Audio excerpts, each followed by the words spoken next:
Bonsoir et bienvenue à toutes et à tous. Je me présente, je suis le docteur Annie Gatien, directrice générale de la compagnie académique de formation CAF, que je manage avec M. Brissot Jean-Michel qui en est le président. Alors, je suis heureuse de vous présenter le modèle pédagogique de cette formation, qui est la méthode CAF. Je vais donc vous entretenir sur 3 points essentiels, à savoir ce qu'est un EME, comment se déroule la formation et les singularités des EME. Mais avant, quelques mots sur ISAE-ISM Paris. ISAE-ISM Paris est une grande école d'ingénieurs française publique. Elle a été créée il y a plus de 70 ans au sortir de la Seconde Guerre mondiale pour être l'école d'application de la plus prestigieuse des grandes écoles d'ingénieurs françaises, c'est-à-dire l'école polytechnique. Au départ spécialisée dans l'armement, elle est devenue la référence française et internationale en ingénierie mécanique, c'est-à-dire les voitures, mais aussi les avions ou l'aérospatiale. Confrontée à un monde industriel de plus en plus complexe, elle a dû élargir ses compétences. C'est ainsi qu'elle a été à l'origine du logiciel CATIA, pour lequel Dassault Systèmes a été créé en 1981 et qui permet de traiter la 3D dynamique dans tous les domaines et désormais partout dans le monde. Désormais, elle fait partie intégrante du groupe ISAE, qui regroupe les plus grandes écoles d'ingénieurs françaises en matière d'aéronautique et spatiale. Avec son département ISAE-ISM Paris Executive Education, cette grande école d'ingénieurs poursuit son évolution généraliste et propose des masters d'excellence sous un format initialement imaginé par CAF, c'est-à-dire les EME, les Executive Master of Engineering. Nous sommes d'ailleurs très fiers qu'ISM Paris, et particulièrement le professeur Alain Rivière, son directeur, nous ait fait confiance, comme l'ont fait avant eux les grandes écoles françaises comme Euromet, Cage Business School, l'EM Lyon Business School. À présent, le modèle pédagogique. Le modèle pédagogique déployé dans cette EME est la méthode CAF. Elle est l'œuvre de M. Brissot Jean-Michel, président de la compagnie académique de formation.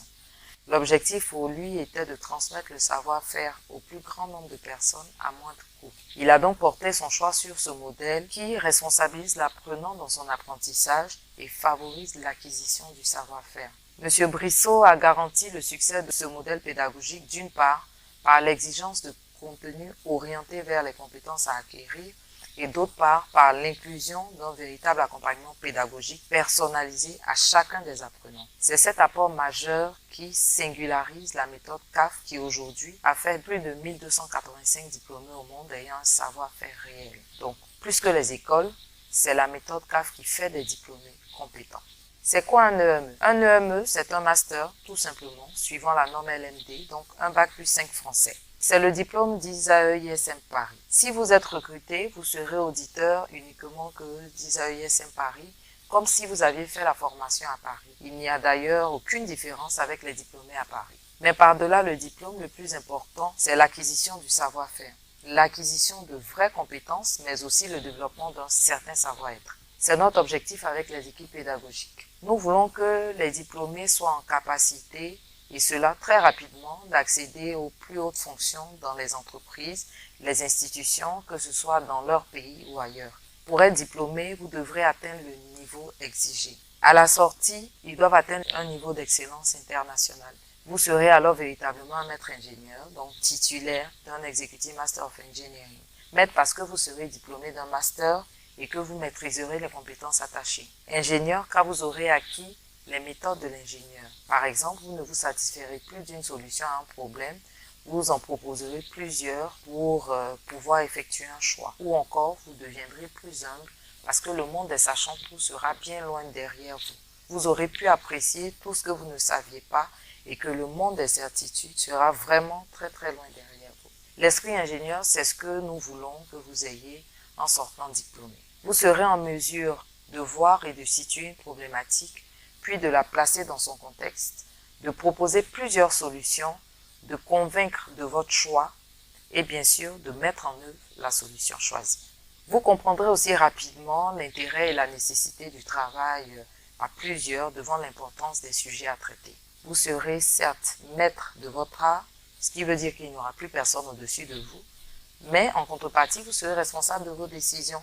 C'est pourquoi un bon maître ingénieur sait s'entourer et sait travailler en groupe. Vous l'avez compris, pendant cette formation, vous travaillerez à la fois en autonomie et souvent en groupe. Alors, comment se déroule la formation?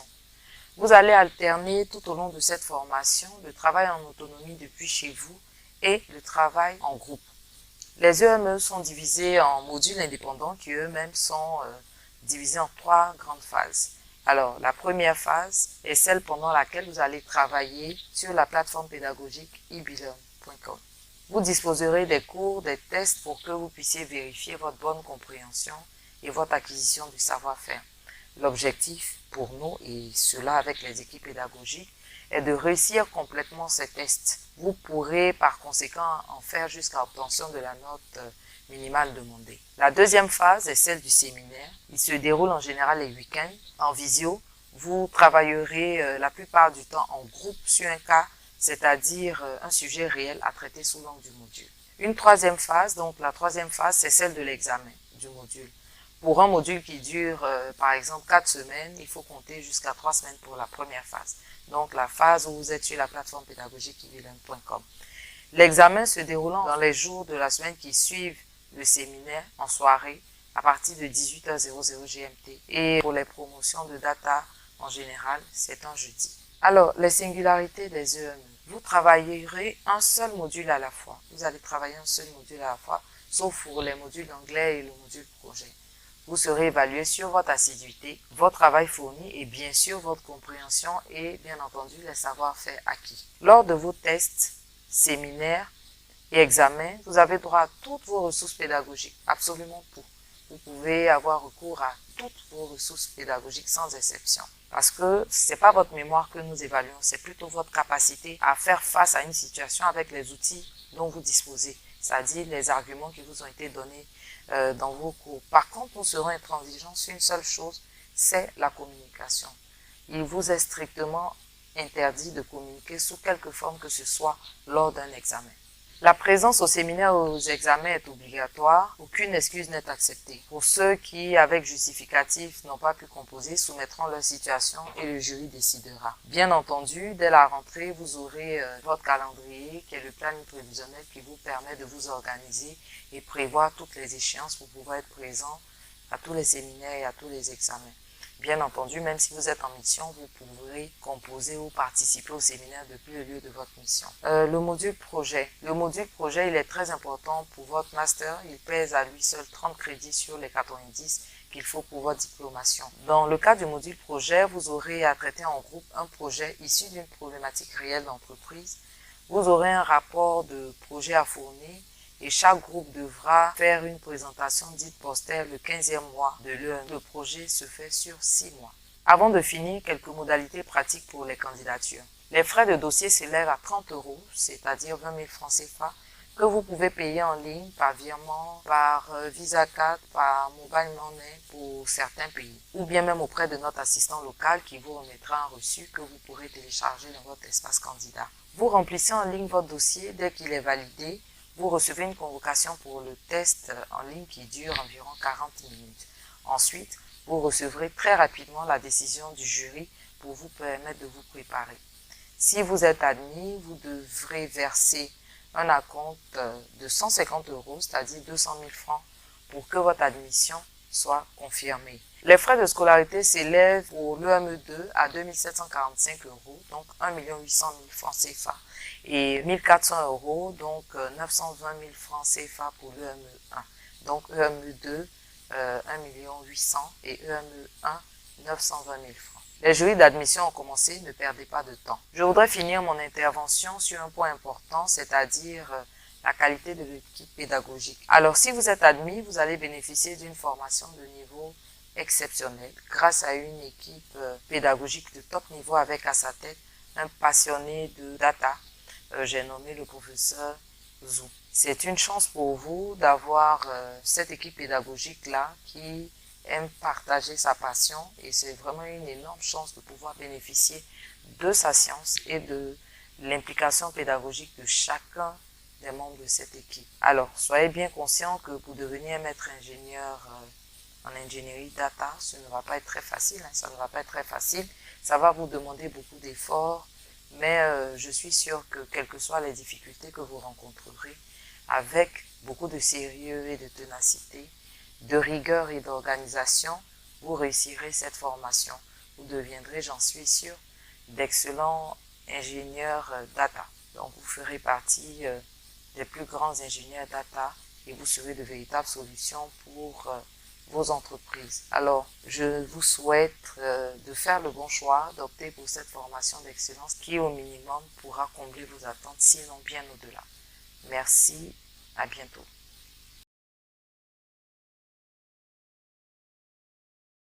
Bonjour tout le monde et bienvenue.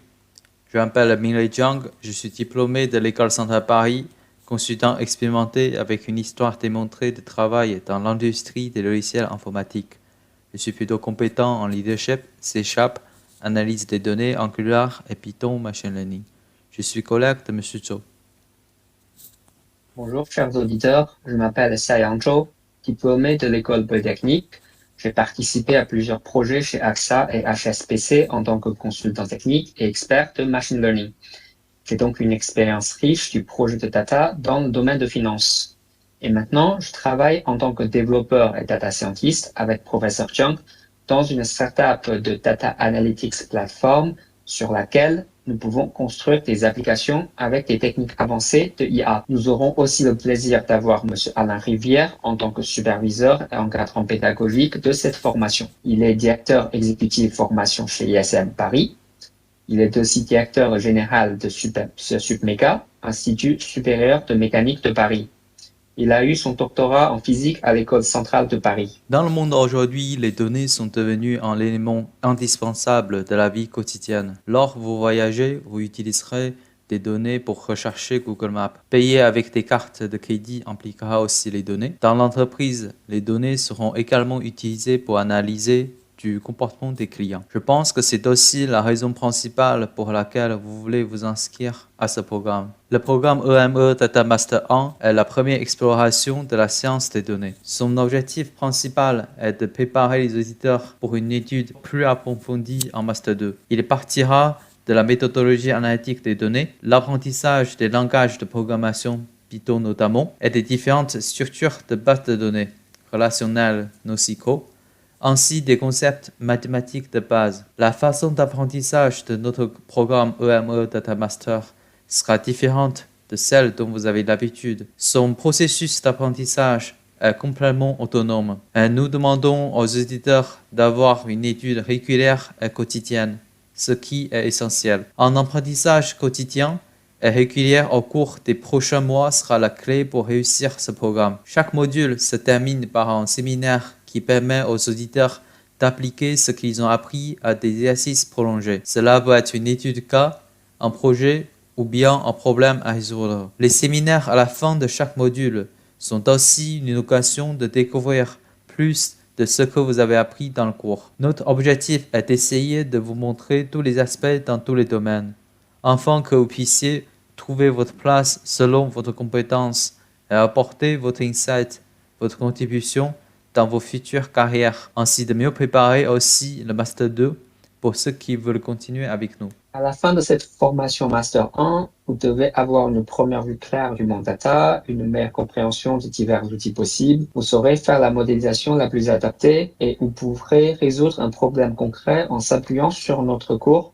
et notamment à l'aide du programme en Python. Ce qui est le plus important, c'est que vous aurez tout le bagage nécessaire pour l'étape suivante. Si vous voulez approfondir vos connaissances dans ce domaine et continuer d'apprendre l'essentiel de l'intelligence artificielle, Big Data et Machine Learning, vous trouverez le programme de notre Master 2. Le programme de Master 2 Data que vous allez bientôt suivre s'agit d'un programme interdisciplinaire. Nous avons toujours essayé d'éviter d'utiliser le terme comme data engineering ou data science pour définir ou résumer cette formation. Or, ce n'est pas juste un master qui forme uniquement les data scientists, les data engineers ou les data analysts, mais un master polyvalent. La plupart d'entre vous sont déjà des professionnels ayant travaillé dans une entreprise.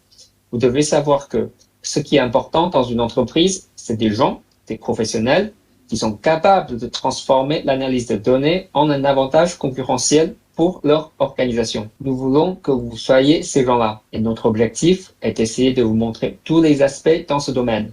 afin que vous puissiez trouver votre place selon votre compétence et votre coût, et que vous puissiez apporter votre insight, votre contribution à votre organisation. Netflix en est un très bon exemple. On peut dire que tout le fonctionnement de cette entreprise est basé sur des analyses de données. Ils ont non seulement la technologie, mais aussi la culture, la procédure décisionnelle pour en faire un data-driven entreprise. C'est aussi le cas pour les entreprises dans les domaines traditionnels. Si une entreprise veut garder sa compétitivité aujourd'hui, il est indispensable de faire appel aux outils, aux talents du domaine data. En tant qu'étudiant dans ce programme, vous pouvez vous attendre à prolonger dans les concepts essentiels dans le domaine suivant. Par exemple, les statistiques appliquées, les systèmes de base de données, la préparation et le nettoyage des données, l'apprentissage automatique ou machine learning en anglais. Vous apprendrez également à utiliser des langages de programmation tels que Python et SQL, de l'apprentissage automatique et de l'intelligence artificielle à l'administration et à la gestion des systèmes de données. Il existe une variété de domaines d'intérêt et de types de parcours professionnels que vous pouvez poursuivre. Bien qu'il s'agisse d'une formation à distance, on essaye quand même de mettre un accent sur l'aspect pratique. Ce qui est important pour nous, c'est qu'on guide les premiers pas et vous savez continuer sur le chemin que vous choisirez. Les deux premiers modules sont en fait un récapitulatif du programme de Master 1. Dans ces deux modules, vous allez parcourir rapidement les notions nécessaires pour la suite d'apprentissage de Master 2. Il y a donc 4 piliers importants. Overview de la gestion du projet data mathématique, programmation en Python et l'utilisation de la base de données relationnelle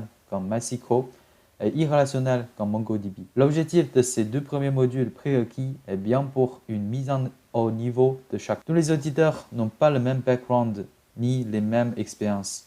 Et certains d'entre vous ont déjà travaillé depuis un moment. Vous avez peut-être perdu certaines connaissances que vous avez bien appris à l'école. C'est ce moment-là pour les reprendre. Pour ceux qui n'ont pas suivi notre cours de Master 1, attention, vous devez dépenser un peu plus d'énergie pendant au moins 2 mois. Le rythme sera assez intensif. Vous devez rattraper pas mal de retard par rapport à vos camarades. Mais une fois que vous serez adapté à ce rythme et que cette phase sera passée, vous verrez que le reste se déroulera naturellement pour vous. Donc, nous avons vu comment la couche de stockage est-elle.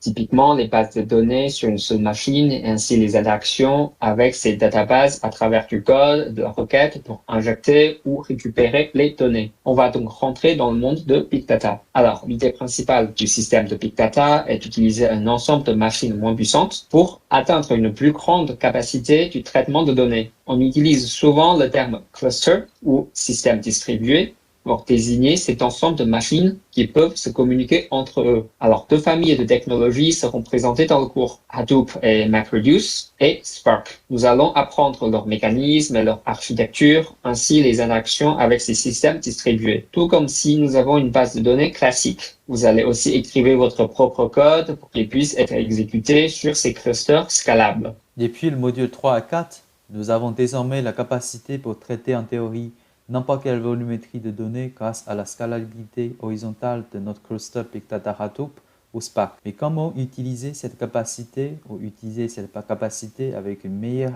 efficacité? Nous allons donc remonter en haut pour apprendre les algorithmes et les outils pour analyser les données. Dans ce module 5, nous allons apprendre 2 bibliothèques principales de Python, NumPy et Pandas. Vous serez capable d'utiliser Python pour nettoyer et analyser facilement vos données tabulaires. Et ces 2 bibliothèques seront également utiles tout au long de l'apprentissage de machine learning. Nous avons donc le bagage nécessaire pour attaquer enfin les modules de l'intelligence artificielle. De nombreux algorithmes d'apprentissage automatique existent depuis longtemps. Et grâce au développement technologique, la possibilité d'appliquer automatiquement ces calculs mathématiques complexes au Big Data devient réalisable récemment. Nous allons donc apprendre quelques algorithmes classiques d'apprentissage automatique ici, ainsi la méthodologie pour traiter un projet de machine learning. Vous allez comprendre donc pourquoi ça fonctionne et vous saurez également les appliquer sur votre propre dataset. Dans le module 6, on insistera sur un apprentissage supervisé avec des données libellées, tandis que dans le module 7, on verra plus de techniques d'apprentissage non supervisé. On introduira le text mining en utilisant ces techniques classiques dans ce même module. Vous serez capable de créer votre propre modèle de prédiction et de classification après l'étude de ces 2 modules. À la fin, nous arriverons au dernier module de Deep Learning. Deep Learning fait partie de Machine Learning. Il est en fait une famille d'algorithmes d'apprentissage. Comme il a eu beaucoup de succès depuis ces 10 dernières années, il devient quasiment un domaine indépendant dans le monde de recherche et académique. L'idée est de construire un réseau neurone pour traiter des tâches, des données non structurées du type image, vidéo, son, texte, etc. Vous serez guidé à créer un réseau neurone simple avec du Python native. Puis vous allez apprendre une nouvelle bibliothèque de Python créée par Google. Cette librairie nous permettra de créer plus facilement les réseaux ayant une structure plus complexe et ça facilitera aussi la phase de l'entraînement. On appliquera enfin deux familles de réseaux neurones, CNN réseau neurone convolutive et RNN, réseau neurone récurrent, pour traiter deux types de problématiques, traitement des images et traitement des données séquentielles. À la fin de ce programme, vous aurez un projet fin d'études où vous pourrez donc utiliser tout ce que vous avez appris dans ce programme pour les pratiquer dans la vie professionnelle. Nous sommes bien contents d'avoir constaté un résultat existant des anciennes promotions. La plupart d'entre eux ont pu réaliser des projets en utilisant les outils et les méthodologies appris en cours pour traiter des cas réels d'entreprise. Ces projets sont de divers sujets. Cela peut être une analyse des pénuries médicales, des modèles de propagation de maladies, ou bien des modèles de prévision de consommation alimentaire. Certains projets deviennent même des applications, des outils réellement utilisés par le gouvernement ou des entreprises. Donc en final, en vous souhaitant encore une fois les bienvenus, un très bon départ de programme Master 2.